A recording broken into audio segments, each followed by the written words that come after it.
strategist pattern.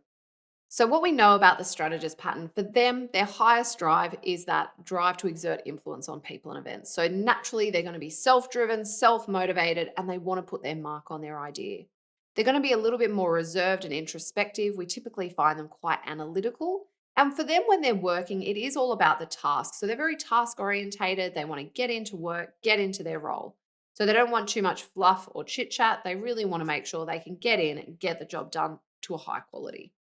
For them, they also want to work at quite a fast pace because of their low patience drive. They love variety, they relish change, and in fact, they'll often be a change initiator. We describe them as quite a proactive profile, driven to get things done to a higher quality result. So, again, their formality drive will kick up, and they really want to make sure that not only is the goal achieved, but it's achieved properly. They've got a lot of discipline, they're very results orientated. So, again, they're able to think big picture, but making sure that they can get things done to a very high standard. So, the best way to work with a strategist is to make sure they feel they have control over their own work. So, naturally, they're quite independent, they're happy to work on their own, but more importantly, that they have control over their own activities. You can rely on a strategist to get in and get the job done to a very high standard. Typically, they don't require a lot of management. It's more about setting that direction, being really clear on the big picture, and explaining to them what those results are and letting them go and allow them to come to you when it comes to you removing roadblocks or maybe collaborating on solving a problem. But for them, they're very independent. Now, when you're providing them feedback around their work, again, just be a little bit careful around criticizing anything around quality or them achieving their goals. So for them, they pride themselves on delivering, working to those outcomes. They're very results orientated. So they'll be a little bit more sensitive around those areas. So just be cautious there.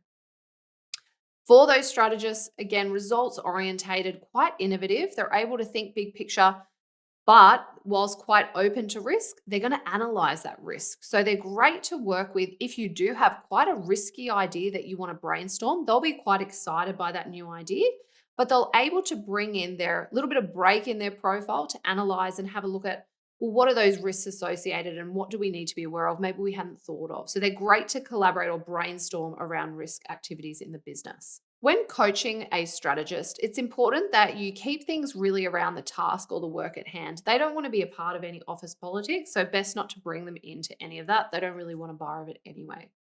The other thing when you're working with them is to help them develop and even deepen that subject matter expertise. We find strategists really like to learn at depth on a particular topic. They typically will well research something again, so they'll be doing all that research that's needed on a new assignment or new project. You can rely on them for those things. But typically, they will value gaining more expertise. So, if there's things that they can do through coaching, mentoring, or formal programs, they will really thrive on learning more.